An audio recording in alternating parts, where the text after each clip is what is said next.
छत्तीसगढ़ के विष्णुदेव साय सरकार का आज पहला बजट पेश किया गया। वित्त मंत्री ओपी चौधरी ने अपने कार्यकाल का पहला बजट पेश किया। यह इसलिए भी खास है क्योंकि ओपी चौधरी पहली बार वित्त मंत्री बने हैं और इस बार उन्होंने छत्तीसगढ़ का 2024-25 के लिए बजट पेश किया।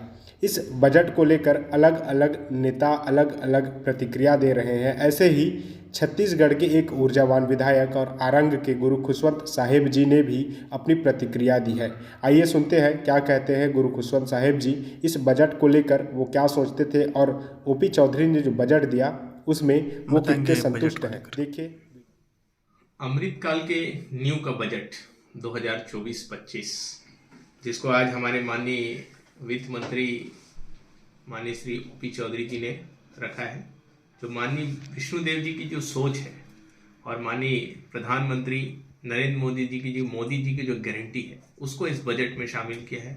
और जो मोदी जी की गारंटी में बोला गया था उस सारी घोषणाओं को, उस सारी गारंटियों को पूरा करने वाला ये बजट है।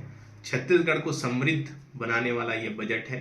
जो सोच माननीय प्रधानमंत्री नरेंद्र मोदी जी का है कि इस देश को 2047 तक विकसित भारत बनाना है, उसी सोच को आगे बढ़ाते हुए इस छत्तीसगढ़ को, विकासशील छत्तीसगढ़ को 2047 तक विकसित छत्तीसगढ़ बनाने का ये बजट है। और इस बजट में छत्तीसगढ़ के हर एक वर्ग को छूने का काम किया। हर एक वर्ग के लिए प्रावधान है, चाहे वो युवा हो, चाहे वो किसान हो, चाहे वो शिक्षा के क्षेत्र में हो, चाहे स्वास्थ्य के क्षेत्र में हो, चाहे खेल के क्षेत्र में हो, चाहे भूमिहीन मजदूर की बात करें, चाहे हमारी माताएं जो महिलाएं हैं उनके उन्नति और विकास की बात करें। हर एक वर्ग के लिए प्रावधान इस बजट में किया गया है, जिसमें महतारी वंदन योजना के लिए 3000 करोड़ का प्रावधान किया गया है। किसानों के लिए इसमें विशेष प्रावधान किया गया है। शिक्षा के क्षेत्र में आपको मालूम है, देख रहे हैं किस प्रकार से विभिन्न महाविद्यालयों का निर्माण करने का बात इस बजट में किया गया है। और शिक्षा में जिस प्रकार से पिछले 5 साल में भ्रष्टाचार हो रहे थे उस सबको समाप्त करते हुए पारदर्शिता का इस बजट में प्रावधान किया गया। बहुत सारे ऐसे अन्य योजना इस बजट में लाया गया है जो माननीय मुख्यमंत्री विष्णुदेव साय जी को हम पूरे छत्तीसगढ़ के, प्रदेश के समस्त ग्रामवासी, शहरवासी, नगरवासी, हर एक नागरिक, माताएं, बहनें, युवा साथी सब उनको साधुवाद देते हैं। माननीय वित्त मंत्री जी ओपी चौधरी जी को धन्यवाद देते हैं, साधुवाद देते हैं, जो इतना अच्छा बजट उन्होंने पेश किया। और निश्चित है इस बजट के माध्यम से छत्तीसगढ़ उन्नति करेगा, विकास करेगा और मुझे पूरा भरोसा है ये छत्तीसगढ़ विकसित छत्तीसगढ़ बनेगा और विकसित भारत बनाने में अपना प्रमुख योगदान देगा। और ये छत्तीसगढ़ हर एक वर्ग आज आगे बढ़ेगा इसके माध्यम से।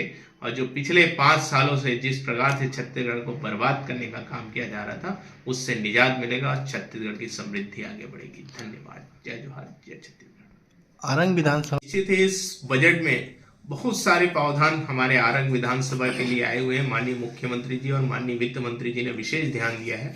और माननीय जितने हमारे मंत्री हैं, विभागीय मंत्री, सभी ने छत्तीसगढ़ के जो आरंग विधानसभा उसको प्रमुखता से रखा है, प्रमुखता से उसके विकास को देखा है। जैसे बहुत सारे हमारी पुल पुलिया की जो जरूरत थी उसको इसमें लाया गया है। इस बजट में बहुत सारे स्कूल हैं जिसका उन्नयन की बात कही गई थी, उसको इसमें लाया गया है। बहुत सारे स्कूल है जिसके भवन को हमको जीर्णोद्धार कराना था, बनाना था, उसको भी यहाँ लाया गया है। टेकारी कुंडा में ITI जो हमारा खुलना था उसको भी लाया गया है।